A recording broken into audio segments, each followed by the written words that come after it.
So on a little bit of an adventure, I am in Gettysburg today, getting ready to help one of my dear friends and someone who works in the plexus business with me with her event tomorrow. And I was decided to come downtown, see some of the historical stuff. And my hotel's pretty far out, but I managed to get an Uber. Took a little bit. I almost gave up, but now I'm walking in the downtown area. Score for me for being brave, going outside my box, having to figure things out. Now the eyebrows make sense. Now that we know about her doll hoarding obsession, everything falls into place, the eyebrows and the sausage curls. Robyn is clearly trying to look like one of her creepy dolls. You know, the ones with those painted-on faces and those unnaturally big curls. Yeah, it's all coming together now. And honestly, this helps explain why she avoided taking that personality test a while back. Once I made the connection between her hair and doll hair, there was no unseeing it. It's just so haunting. She probably took the test and it spit out hoarder, liar, and snitch as top results. But hey, at least she speaks fluent Kody, so that's a win, right? This is the first time I've actually gotten any real explanation for Robyn's whole vibe. She started out pretty basic, but now with all the makeup and hair, she's giving off major doll collector energy. And if her goal is to emulate them, as wild as that sounds, well, it actually makes a weird kind of sense. We've got so much to dive into today, so let's not waste any time. Let's jump straight into it. Hey everyone, what's up? It's Elena here, and welcome back to my channel Reality Nexus X. On rewatching the scene, I couldn't help but think about how horribly they handled the whole adoption announcement. Kody had just divorced Mary, married Robyn, and gotten the paperwork signed by the biological dad, and now they were finally sitting down to tell the kids. It's clear the adults were thrilled that their plan worked, but the kids? Not so much. It was like they were delivering the message that their dad had just given up on them. This wasn't about the kids, it was about the adults pushing their agenda. Dayton was absolutely devastated. The adults had to keep prompting him, "Aren't you happy? Are you happy?" Like they were trying to convince him to feel something he clearly didn't. Then there's Brianna. She wasn't exactly thrilled either. You could see the hurt in her, but the adults seemed completely underwhelmed and pretty insensitive to their feelings. Did they ever stop to think that maybe the kids would have mixed emotions? Aurora, on the other hand, seemed excited. But honestly, it felt a bit forced. I know she's young, but it was so obvious that she had learned how to speak Kody, just like Robyn. It was like she knew exactly what to say to keep things smooth and make sure she didn't rock the boat. Did anyone else pick up on that, or is it just me overanalyzing the situation? I totally get where you're coming from. Dayton was in shock, Brianna was scared and unsure, and Aurora? Well, Robyn's manipulation has clearly made her think that the only way to feel safe and secure is to act like she's at a Beatles concert every time Kody's around. The emotional toll it's taken on these kids is so obvious. I really hope they can eventually break free from this emotional hostage situation. The sheer brilliance of Kody Brown's financial decisions. There's never a dull moment. Let's talk about the legendary move when he sold those Las Vegas homes because, in his infinite wisdom, he was sure the housing market had peaked. No research, no evidence, just blind confidence that this was the best it was ever going to get. Classic Kody, right? And just to make it even juicier, this was also the same season when he thought running for office in Utah was a great idea. Because why not add political aspirations to a list already brimming with questionable choices? Cut to now, and those homes. Yeah, they've more than doubled in value. Guess what? They're now all million-dollar properties. But hey, who needs financial sense when you've got vibes and a charismatic ability to wreck your family's net worth? Oh, and let's not forget the real masterstroke, Crime Bros. Honestly, it was the best decision ever to disrupt his family dynamics, seek all the attention, and create a whirlwind of chaos. What was that even about? A pure narcissistic drive, as usual. But what truly blows my mind? The wives actually went along with it. Talk about enabling behavior. At this point, I'm just waiting for them to start an I Survived Kody support group. And then there's the whole moving saga. Kody's visionary move to Flagstaff, which, surprise, surprise, was really all about supporting Daeun. The fact that he was so adamant the family follow suit and just had to be on board with his genius plan was, of course, presented in the form of an absurdly awful poster board. He probably made that thing with his luscious dark brown hair flowing while trying to convince them it was a new beginning. Spoiler alert, the only thing that began anew was their massive financial loss. But hey, who are we kidding? No one's ever accused this family of being financial experts. Robyn's not-so-subtle power move. When I came into this family, I saw it all.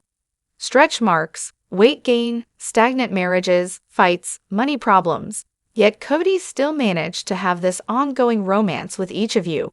I noticed. He had sweet moments with all of you. Meanwhile, here I am, offering myself as an option, and you're staring at my orange? You already have an apple. It's not better, just different. Oh, Robyn really nailed it with the backhanded compliments, didn't she? She somehow made it sound like Kody deserved a medal for sticking by his wives through the whole weight gain, stretch marks, and emotional mess. As if showing basic loyalty to your partners is some sort of heroic act. And of course, she manages to subtly accuse them of not putting in enough effort physically, emotionally, or romantically. But here's the thing, I don't think that's all she saw. What she really saw was a family about to cash in on TV fame and a shot at financial security. Helping Kody keep his little empire running, while sliding bills over to Janelle, was definitely a better gig than working a fast food drive-thru. She was younger, thinner, and the upgrade, and she swooped in, all calculated like, to take charge. It was never about love or faith, it was about securing her own place. Now, imagine Robyn in the darker family dynamic. That would have been some A+ TV, but let's be real, she never would have signed up for that. Honestly, her whole speech was a backhanded compliment. I may think she's not exactly the sharpest tool in the shed, but she's definitely crafty. Her manipulation? Unmatched. I'm still boggled by the whole fake wedding dress shopping thing, especially when she said, "I felt you don't need to know." Oh, really? Then there was that line that completely blew my mind. I kind of wanted to protect both experiences. Protect? Protect what? You were lying, manipulating, and somehow trying to spin it as if you were doing everyone a favor. This woman was in her late 20s at the time, so where did she learn this level of deception? Is this what her childhood taught her, or did she just figure it out on her own? Let's not sugarcoat it. Robyn was about the financial security, nothing more. This whole sister-wife fantasy, total garbage. She never cared about anyone else but herself. And now, we're left with a family destroyed by her actions, a lost child, and a husband who's absolutely unhinged. Good luck, Robyn. You've torn apart an entire family of 16 people. Seriously, don't ever bring up religion again. You clearly have zero understanding of what it means to love anyone but yourself. Look, Kody didn't really pick Flagstaff, did he? No, that was Robyn and Dayton's doing.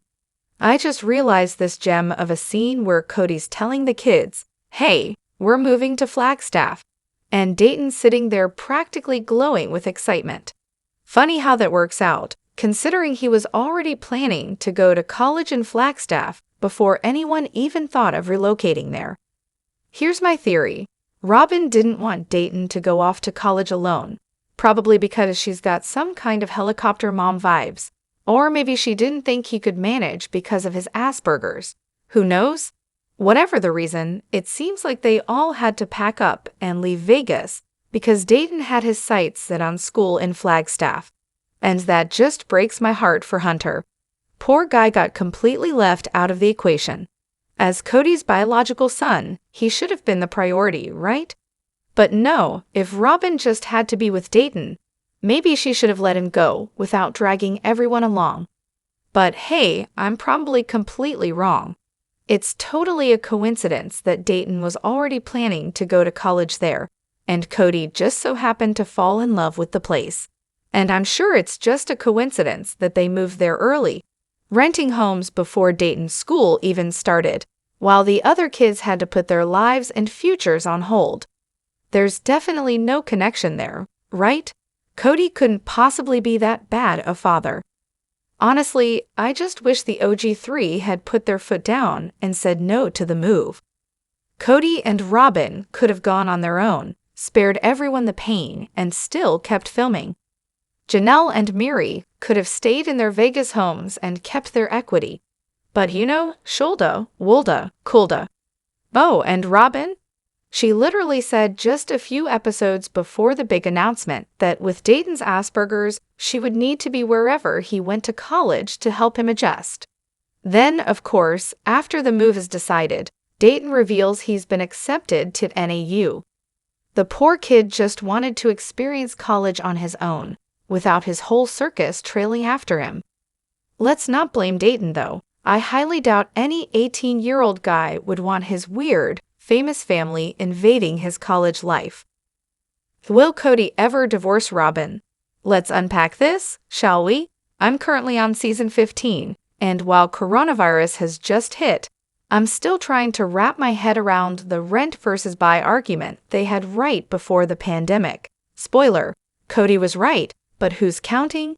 Anyway, at this point, Kody seems more than a little disillusioned with his whole plural marriage setup. He's openly questioning whether it's even worth it anymore, which, surprise, surprise, he's had enough of his wives. Let's break it down. He admits he rushed into marriage with Miri without knowing her, classic Kody. And honestly, he doesn't even like her.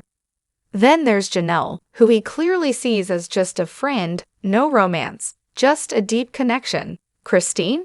She's apparently too needy for validation. And the last straw was her refusal to entertain his one big house dream. And then we get to Robyn. Oh, Robyn, with her constant button pushing. They fight more than the others, and now Kody's discovering that she spends money like she's trying to win an award for it. And if there's one thing Kody loves more than anything, it's money. So the question is, will his wallet be the thing that finally sends her packing? Or will his ego keep him clinging to this mess? Let's be real. I've always suspected that whole buy versus rent fight was staged. I mean, Coyote Pass was a pipe dream even then, so Robyn's sudden concern about renting was probably just for show.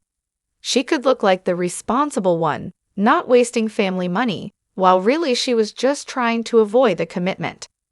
So here's the deal. Robyn won't leave Kody until she has another rich guy lined up. She's not going anywhere as long as Kody can keep her in the lifestyle she's gotten used to. As for Kody, oh, he's known about Robyn's spending habits the whole time.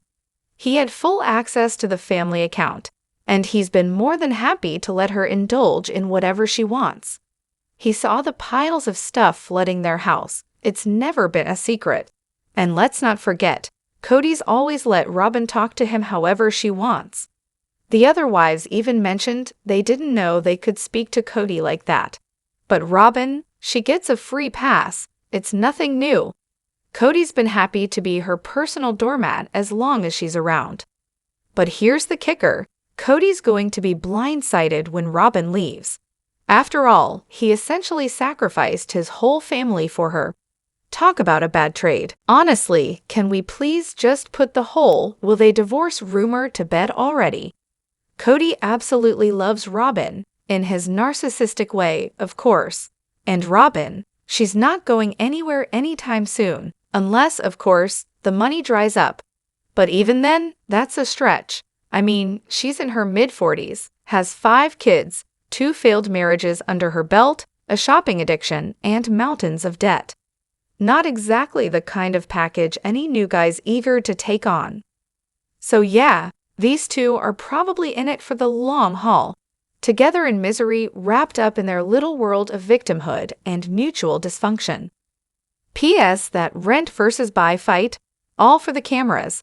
They were already under contract to buy their house when those episodes were filmed. Classic reality TV move. Kody seems to be under the impression that he's being guilt-tripped for loving Robyn, but is that really what's happening? Or is he just deflecting from the fact that he's completely neglected his other wives and children? At this point, it's hard to tell whether he just can't see the difference, or if he's too busy playing the victim with Robyn to notice he failed to balance the family he chose. It's almost impressive how deep he's burying his head in the sand when it comes to owning up to his neglect. Here's a thought.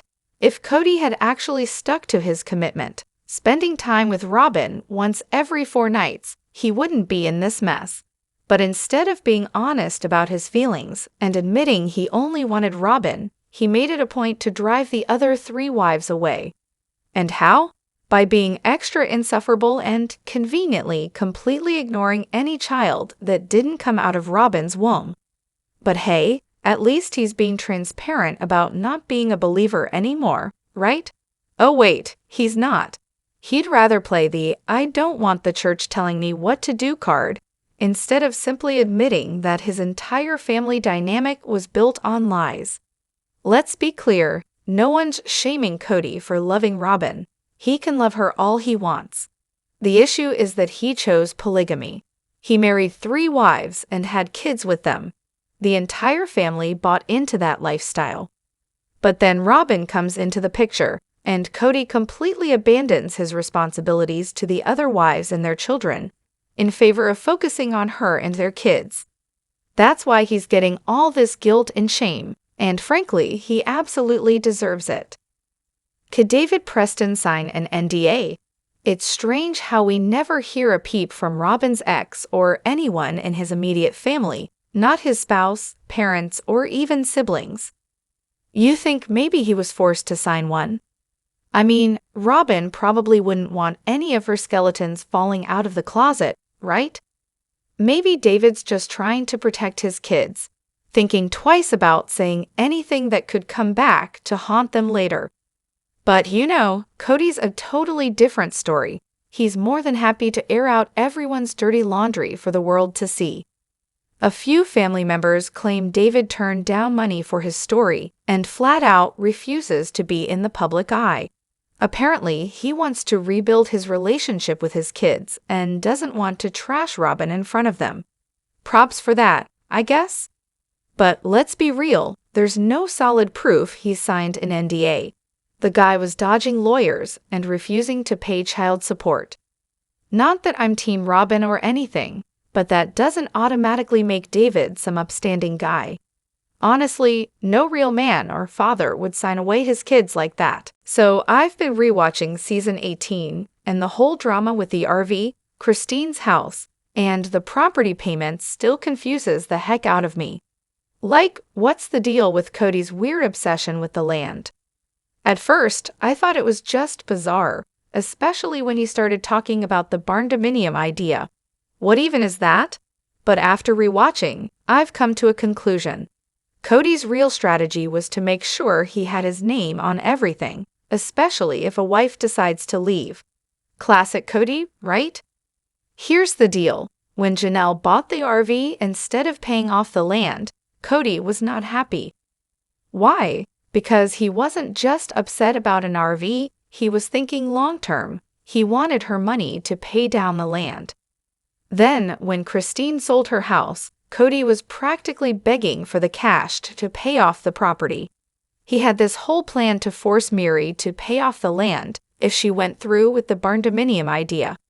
It was all about the land. Get them to pay it off, then they'd be tied into it. And of course, he didn't want to use the family pot because, well, that's Kody and Robyn's private treasure chests now. So the only way to get a cut of Janelle and Mary's money was to push them into sinking it into the land, even though they only had a small claim to it. Then, when that didn't work out, Kody tried his next move, convincing Janelle to help put a down payment on Christine's house. Oh, and of course, he would have insisted on being on the mortgage too, so then he'd get half the equity. It's like a twisted game of financial monopoly, and the last 5 years, it's just been a redistribution of wealth, with Kody playing the role of the bank naturally. As for whether he could have actually been on Christine's mortgage, well, that's anyone's guess. He was already tied up with Robyn's mortgage and had a loan on Koyu Pass. I mean, we don't even know what his income really is, but I imagine his debt-to-income ratio is through the roof. It would have been way easier for Janelle to get a loan on her own. So yeah, that's probably why Kody wasn't on Christine's mortgage in the first place. Let me know what you think in the comments. Don't forget to hit that like button and subscribe to my channel. I'll see you in the next video. Take care and much love to you all.